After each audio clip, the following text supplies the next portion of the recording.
The biggest headline for me coming out of Feast Week was that the Big East, like, it might be terrible. To like, I know that you're a Big East guy, and I feel like ever since you transitioned from being an ACC guy to a Big East guy, all it's done is ruin the Big East, and the ACC is now back. Like Providence, they stink, man. Like there was one video of the game against Wisconsin where you could see like Kim English go down the bench, and it looked like a little bit of a verbal spat that he got in with Oswin, who was benched the next game. Dude, Georgetown. What's going on? What's going on there? Is the stress level in Rhode Island so high that like the players are? I mean, like I don't think I've ever seen it. I've seen coaches and players go back and forth at each other if it's like part of their whole thing. I've never known Kim to be that guy. Something's happening. Yes. Somebody's buns are burning. And like it's been really interesting to watch, man. Been really interesting to watch. Your character isn't revealed when things are going well.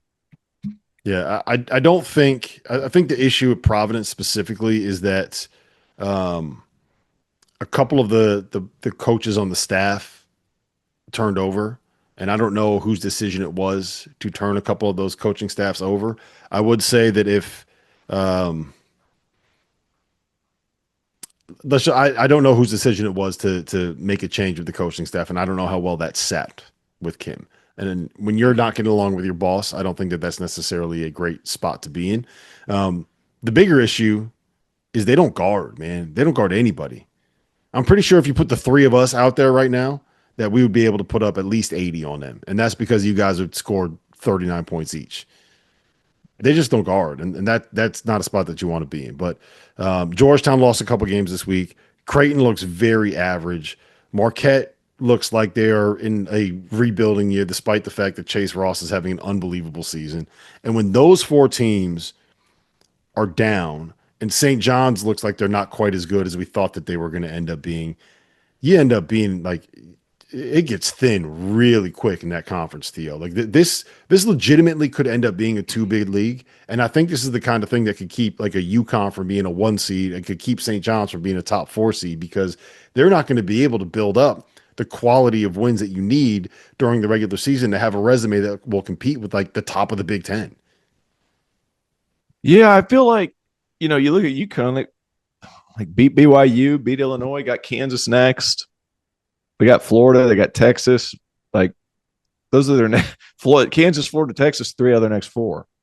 I think they'll have enough there if they rattle off the next 4 games to where like I think they could get a 1 seed. They might have to run through the league, which looks like it's very, very possible.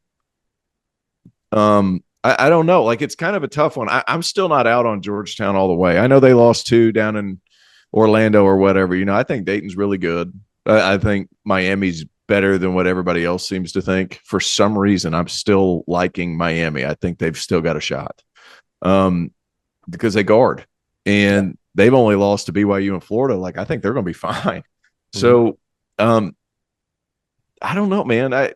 Villanova, like, how are we doing, guys? Like, I don't know. It doesn't look great, if we're going to be honest. It doesn't look great, but Creighton's the one I'm a little bit surprised by. You got to give credit to Shaheen at Seton Hall. He's done a pretty good job. I think the teams that we've become Butler's got a real chance. I think the problem is the worst teams are better, and I think the teams that we were expecting to be good. I think we thought Seton Hall would struggle mightily. They're obviously impressed us early. We thought Butler was going to be, bottom of the league. They playing better. DePaul, like we're thinking even Xavier. I mean, these are teams that these were picked to be the bottom 4 teams, and I don't know if that'll be the case. And if it is, it's just going to be a lot closer to the top than we all anticipated. So, some of those teams, like I said, with the teams that don't have a defensive identity, even Marquette, like, they just can't, like you said, it looks like a rebuild. It just doesn't look like a team. And again, maybe they're due for a down year. He's Shaka's done a hell of a job there.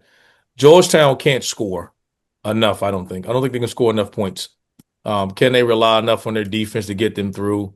They couldn't bully those teams. And like Tio said, Miami is a really good defensive team, and they're going to guard no matter what. It's St. John is disappointing right now. I think there's been some issues with them, concerns with them rebounding, which if they can't press and finish possessions and rebound, then getting out. Shooting has always been something that's been hit or miss with them, but they've lost their 3 games against ranked opponents, so it's nothing to be disappointed about. But for a team that we thought were going to be, Final Four quality, you would expect them to have beaten one because they really hadn't played and beat anybody else. I mean, the other games are just they're expected to win. And of those 3 games that they played, I think it was Iowa State, Auburn, and Alabama. Auburn, and Alabama, and so they beat Baylor. Baylor might be better than people think, Yeah. but it's still I'm not 100% sold on Baylor quite yet. I think the Big East really needs Villanova to be as good as they've kind of looked in flashes so far this season, and they really need Butler to actually be the kind of team that can make a run for a tournament bid. And they really need Seton Hall to do it too. Like if those 3 teams are significantly like they're all have 1 loss right now. And granted, a lot of that has come against bye games and mid-major competition. But let's just say for argument's sake that all 3 of those teams are good enough to be in the mix to get an NCAA tournament bid. That really changes the perspective of what this league is. But right now that's all just like you're kind of crossing your fingers and hoping that those 3 teams end up being as good as they kind of look on paper right now. I think Butler might be, and Seton Hall might be too. Like I actually kind of buy those 2 teams. We'll see.